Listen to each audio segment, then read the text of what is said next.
prizes with guidance and services to create the recipe for success. The Time by Sagicor Bank is... Hey, what's up, one? Hi, I am Candy Pang.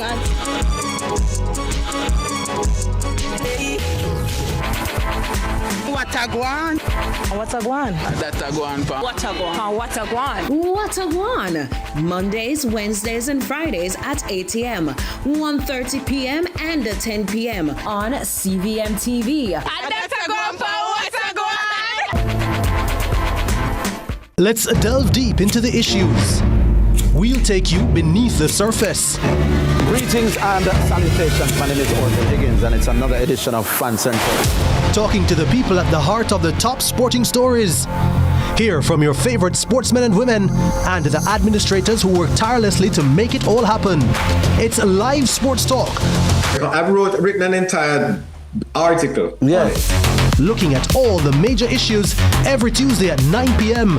It's Fan Central.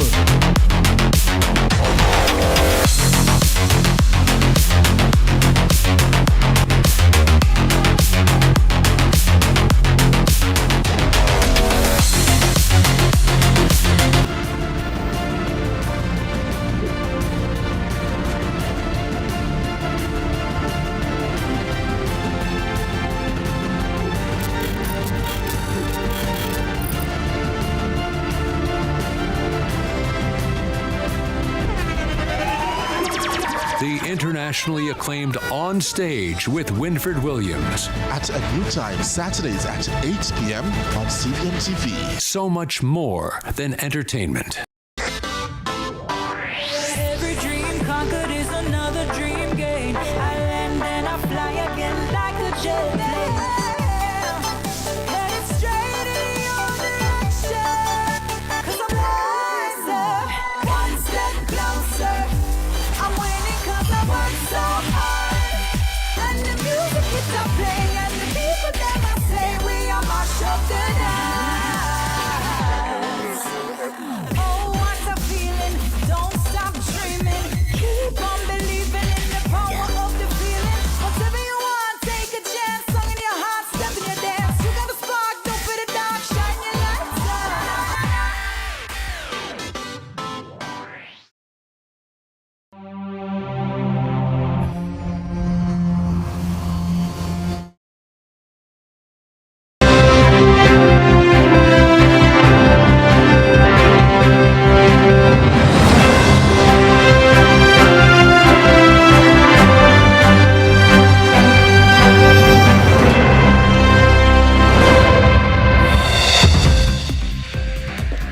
Coming up in CVM News at 7, Coach Stephen Francis is dead.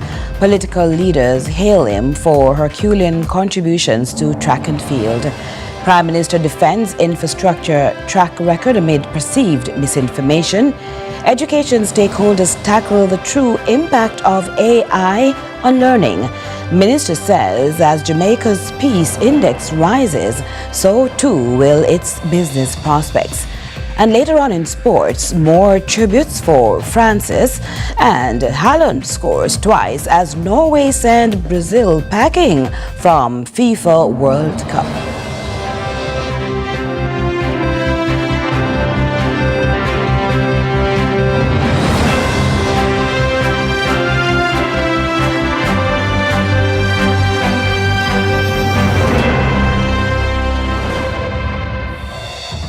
Hello from Kingston, Jamaica. This is CVM News at 7 for Sunday, July 5, 2026. I'm Carolyn Brown. Thanks so much for joining us. Well, we begin on a somber note. Tributes are pouring in for legendary track coach and businessman Stephen Francis, affectionately called Frano, who died on Saturday. He was 64. Co-founder and technical director of the MVP Track Club, Francis was widely regarded as one of the architects of Jamaica's sprinting dominance, who shaped the careers of multiple Olympic and world champions, including Asafa Powell, Shelley Ann Fraser-Price, Elaine Thompson-Hera, and Sharika Jackson. Prime Minister Andrew Holness recalls how Francis made the bold decision to leave a career in finance so he could dedicate his life to coaching. The PM also says that choice helped shape one of the greatest legacies in track and field and inspired countless athletes to believe in themselves and pursue excellence. He adds Jamaica has lost a remarkable son whose Herculean efforts were noted and lauded. In 2017, Francis was bestowed with the fourth highest honor, the Order of Jamaica. Meanwhile, Culture Minister Olivia Grange describes Francis as a giant of sport, adding the JLP hails him as a legend. And Opposition Leader Mark Golding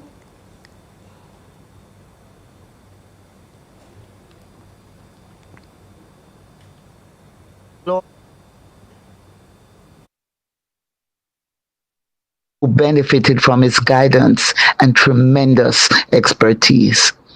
Our country owes Stephen a debt of gratitude. I was really shocked at the news of his passing. Stephen Francis, an iconic coach who also understood the business side of sports. Vincent Stephen Francis was astute and diligent in his craft. His success brought major pride and joy to us collectively as a nation. And his work in consistently guiding some of our most stellar men and women to glory is unparalleled, not just in Jamaica, but across the globe. Mr. Francis had a unique ability to bring the most unheralded track and field participant to a status of international acclaim. On this, the regretful occasion of him being visited by Quietus, the Jamaica Labour Party salutes his contribution to our country. And we give thanks for his life and work, which were characterized by distinction. And Opposition Leader Mark Golding has joined the chorus of tributes following the passing of legendary track coach Stephen Francis. Golding on his socials shared he was deeply saddened by the news, describing Francis as a giant of track and field who revolutionized the sport by proving Jamaica could develop world-class athletes at home. He notes Francis's role as co-founder of the MVP Track Club, where his leadership produced dozens of Olympic and World Championship medals. Golding adds, beyond the medals, Francis instilled discipline, belief and opportunity in young athletes, leaving a legacy that will endure for generations. And the opposition spokesman on sport, Wavell Hines, described Francis as one of the principal architects of Jamaica's rise in international athletics, noting his relentless pursuit of excellence and confidence in local talent transformed the nation's sporting landscape. The PNP also extended condolences to Francis's family, the MVP, and the wider sport fraternity. Prime Minister Dr. Andrew Holness is defending the government's development agenda, insisting major infrastructure projects are transforming communities, despite what he deems growing misinformation. Here's more from Kevin Black.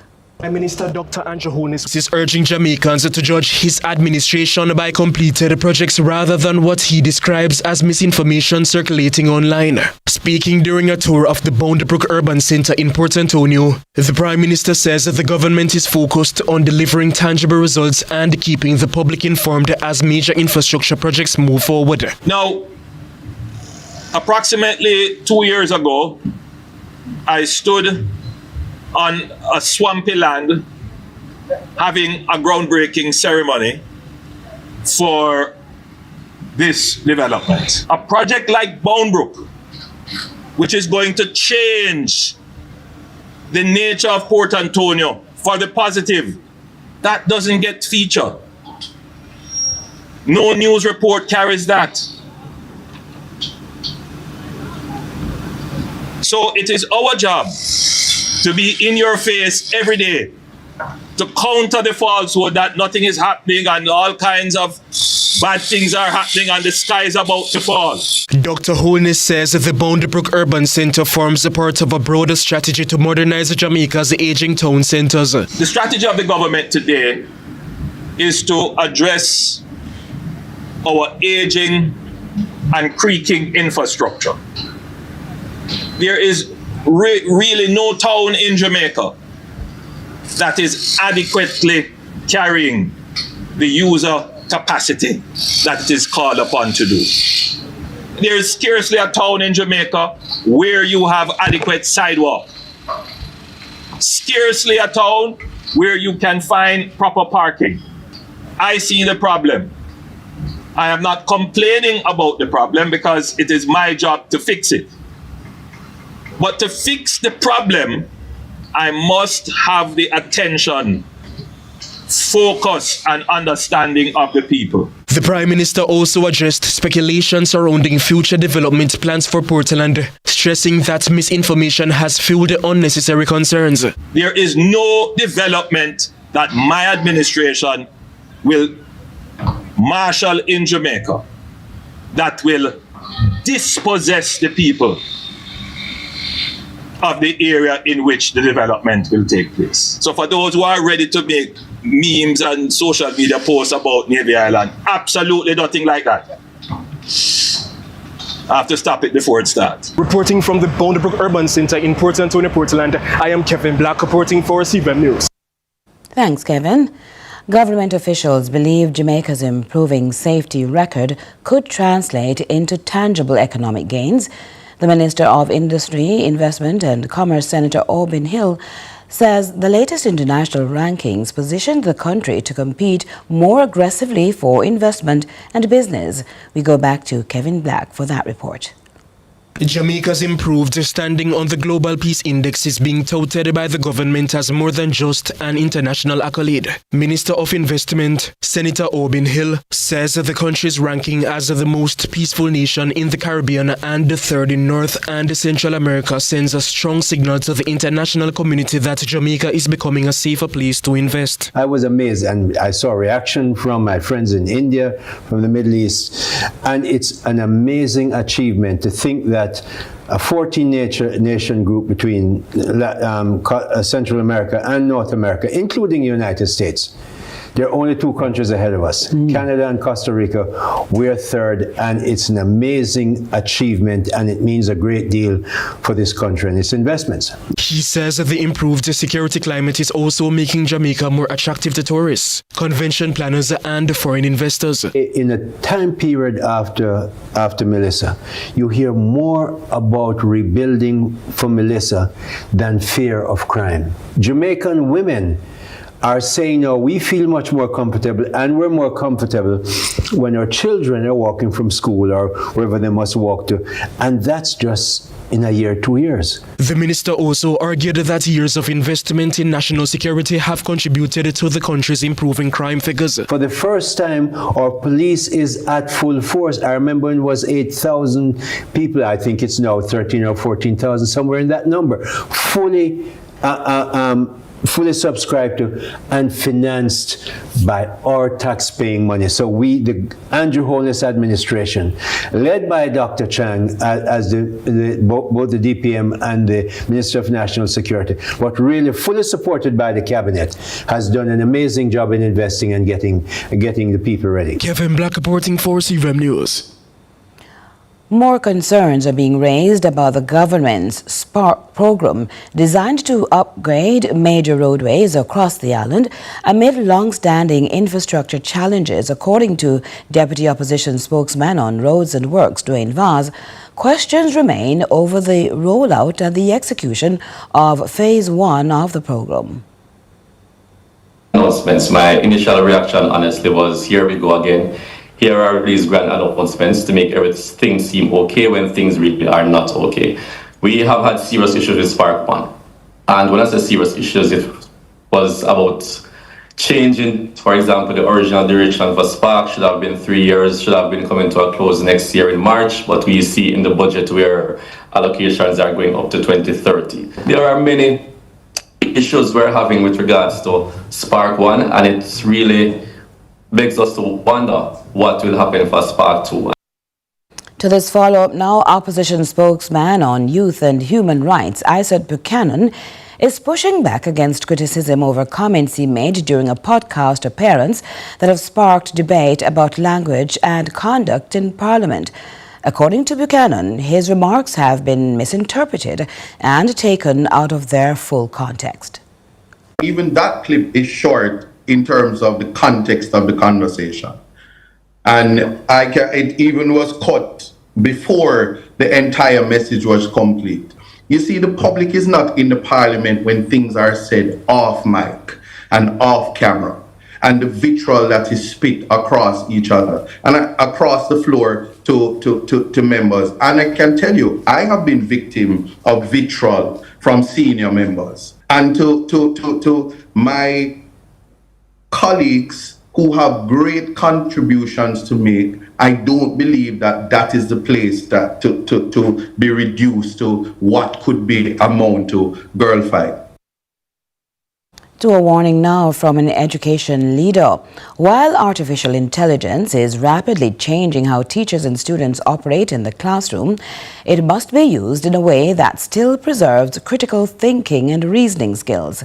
Speaking on the Jamaica Information Services Get the Facts program, President and CEO of One-on-One Educational Services, Ricardo Allen, outlines how AI is being integrated into teaching and learning and why assessment practices may need to change. Instead of giving a child an essay to go home and write and come back, one way to do it, for example, is to give a child a task to go home and argue with the AI on a position. The position could be World War II was economically necessary. Right. And your job is to back the AI in a corner and come back with the evidence. What you have done is to create friction and cause the student to now think and argue with the AI to prove their point is correct. And so that it produces exactly what education is for, is to cause information to stick for the long term. Residents in the corporate area are once again experiencing scheduled water disruptions as the National Water Commission, the NWC, moves to manage declining storage levels at key facilities. Residents across the corporate area are once again facing water lockups as the National Water Commission moves to protect falling reserves at the Heritage Dam. The NWC says declining inflows have pushed the system to a level where regulated supply is now necessary. Corporate Relations Manager Delano Williams says the issue is being driven by both seasonal rainfall patterns and rising demand. Well, the reality is we still have seasonal rainfall in Jamaica. The other reality is our populations have somewhat outgrown the water supply systems. For Kingston and St. Andrew, we have storage for approximately 1.2 billion gallons of water. But over the dry spell, you find that the day-to-day needs of the city is one that is going to put a strain on those same water storage systems. So we're here because while we're catching up, we're still not at that point where the supply is meeting or exceeding the demand that exists. The NWC says it has reduced water losses in Kingston and St. Andrew through pipe repairs and pressure management. What we do different is we've identified key areas where pipes need to either be replaced or repaired, and we've targeted those. We've also done something called pressure management. So there are places where you had too high pressures and other places where you had too low pressures. So we've regulated the system so there is not pulsing on the line. So across Kingston and St. Andrew, for instance, the line from Manor Park down to Halfway Tree has been replaced. The company says expansion works for key reservoirs are now under review as part of ongoing water security planning. You want to look at all the options. Now, if they're already there, it means they're at a position where the watershed naturally flows to them. The option to expand them seems most viable, but we are still pretty early in terms of what the assessment will lead us to. The outcome is what the average Jamaican wants. We simply want a bigger storage that during these dry months, they do not have to worry. Kevin Black for CVM News. Police officers who have been trained to balance the dynamics of tourism are ensuring the message of sensitization reaches everywhere, including the corporate area, where a program under the Tourism Product Development Company Limited (TPDCO) is in high gear, aiming to attract 40 community ambassadors per month. I want you to understand that you are critical to this wheel. Critical to this wheel. And if you notice, I don't carry any PowerPoint slide and all these fancy things, because what I'm talking, I want you to take it along with you. If you can't hold in a brain, it's not good enough. It's been a long road driving down the sideshows that hurt tourism. However, Inspector Florizal Thompson of the Kingston Unit of the Resort Areas Division of the Jamaica Constabulary Forces Public Safety and Traffic Enforcement Branch, PSTEB, sensitization plans are working. It's about bringing some level of awareness to human trafficking and these crimes that are connected to visitors' arrival, and also the whole safety that is connected to the tourism trade. So we want to ensure that the environment is safe for visitors and also safe for locals. So we're trying our best to educate these participants so that they can be aware, look out for the telltale signs, and alert authorities as soon as possible. So persons may say, but we're not in Negril, we're not in Ocho Rios, we're not in Montego Bay, where we have all those tourists. So why do we need to have such sensitization taking place in the corporate area? You're surprised. Tourism has taken over the entire Jamaica right now. Kingston is just emerging, and we're trying our best to learn from some of the examples that we had in St. James and Montego Bay. So we're trying our best to ensure that we prepare Kingston in such a way so that persons are able to respond to the emerging trends that we have to deal with in places like St. James. The challenge has been ensuring local realities are not overlooked, like the measured success attained from breakthroughs with the culture of hustling, which takes on posture, shade and popularity in places with names like Backroad in neighbouring St. Catherine. How are things changing in that regard? Well, we have been doing some work on what you call Backroad, Port Henderson Road, and I can tell you that the response is good. So the persons from Ministry of Health, they are doing some HIV work, HIV sensitization. The tourism unit, TPDCO, they are doing some work there also. And we as the police, we have been doing some work along with these multi-agencies so that we can eliminate some of the things that are going on around there. So along with the state for exposure that tourism brings, the real cost goes beyond the fiercely contested dollar and entertainment. As Inspector Thompson explains, his unit covers all sides of the stories. You have mental health challenges where persons come here good, and then fall in love. When they fall in love, man left them, or woman left them, just lose it. We ensure that they get the necessary connection to mental health unit, and the repatriation takes place. Tourism is alive and well in Jamaica, and Kingston is one of the places that is benefiting a lot from tourism. Because Ocean Boulevard, for example, we have some things that are going on at Ocean Boulevard in a positive way, and I just want to highlight it. Curlin Brown, CVM News. Lots more to come here on CVM News at 7. We'll be right back.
Welcome back.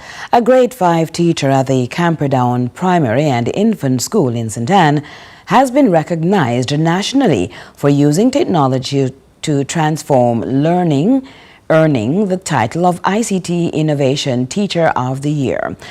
Giovanni Hamilton has that story. Children as young as the infant level are learning to code at the Camperdown Primary and Infant School thanks to the innovative teaching methods of Duval Ebanks. The veteran educator, who has taught at the school for 17 years, was named ICT Innovation Teacher of the Year at an awards ceremony hosted by the Flow Foundation in partnership with the Ministry of Education and the Jamaica Teaching Council. Mr. Ibang says the award is recognition of the countless hours he has invested in ensuring students use technology in meaningful ways. Today, this recognition sweetens my labor. God knows how many hours of night I have been up, slaving, planning lessons, integrating, innovating to ensure that my curious students get to use ICT in a positive way. This award is not just for me, though. It is encouragement for every teacher out there, every teacher who dares to dream, who dares to integrate technology, and for every student who now sees that their classroom can be a place for creativity, even coding and discovery, preparing them for this 21st century learning that exists and which is driving Jamaica towards a truly digitized society. Chief Judge Anna K. Smith says the competition recognizes teachers who are using technology to improve student engagement and learning outcomes. This award recognizes and celebrates outstanding educators who are leveraging information and communication technologies to transform teaching and learning in innovative, impactful ways across Jamaica. The initiative also aims to promote effective practices and inspire a culture of innovation within the education sector. Ebanks received a $100,000 cash prize and an all-expenses-paid trip to the Canute Annual Conference in the Dominican Republic. State Minister in the Education Ministry, Rhoda Moore Crawford, says the achievement marks another step forward in expanding ICT innovation across Jamaica's school system. Today, we publicly recognize and honor educators who have demonstrated that the number of devices in a classroom or the sophistication of a software program does not measure effective ICT integration. Rather, it is measured by impact. It is reflected in students who are more engaged, more confident, more creative, and better prepared to thrive in a rapidly changing world. Giovanni Hamilton for CVM News. Thanks, Giovanni. And now we go to regional and international news.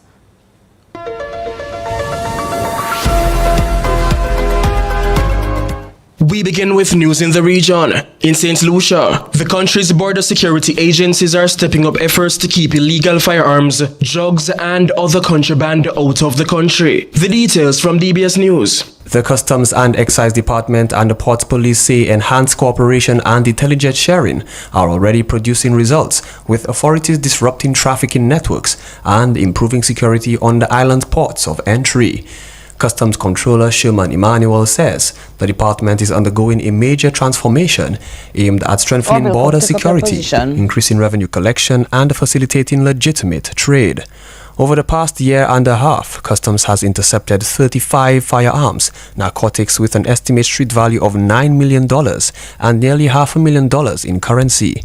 Officials say joint operations with the Royal St. Lucia Police Force and Port Police have led to multiple arrests and the dismantling of criminal facilitation networks. Where internal facilitation and corruption is identified, we will continue to act in partnership with the Royal St. Lucia Police Force and other relevant law enforcement. And on the international scene, Russia continues to view NATO as its primary security threat, with the Kremlin accusing Western nations of actively preparing for war. We hear more from Al Jazeera. Moscow frequently cites